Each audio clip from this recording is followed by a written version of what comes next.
सिंधुदुर्ग बोलते. मी महाराष्ट्रातील रत्नागिरी जिल्ह्यातील दापोली तालुक्यातील अन्नपदार्थाजवळ अरबी समुद्रावर वसलो. समुद्रात भक्कमपणे पाय उभा असल्यामुळे जगदुर्ग म्हणून घेण्याचा मान मला मिळाला. इसवी सन 15-16व्या शतकात आदिलशाहीच्या काळात माझे बांधकाम झाले आहे. छत्रपती शिवाजी महाराजांनी 1660 मध्ये मला जिंकून मराठी किल्ल्यांचे श्रीप्रसाद स्थान मिळवून दिले. नंतर कान्होजी अंगे यांच्या आरमारासाठी मी मोलाची मदत केली आहे. मराठा आरमाराचे एक प्रमुख समुद्री ठाणे होण्याचा मान मला मिळाला.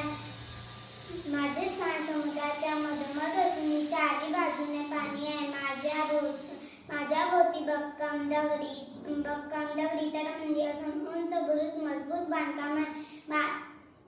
माझे मुख्य प्रवेशद्वार भरतीच्या वेळी सहज त्यांना दिसत नाही. माझ्या आत पाण्याची टाकी, डागवांचे कोठारे, देवांचे अवशेष, चौकांचे स्थान अशी ठिकाणे आहेत.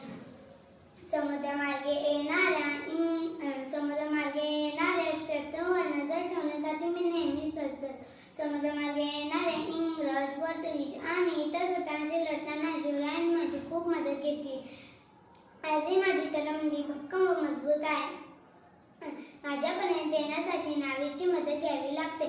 मराठा आरमाराचे सामर्थ्याचे प्रतीक असा माझा लौकिक आहे. छत्रपती शिवाजी महाराजांच्या दूरदृष्टीची व समुद्री संरक्षणाची नीतीची साक्ष देणारा मी सुवर्णदुर्ग आज अभिमानाने उभा आहे. हर हर महादेव.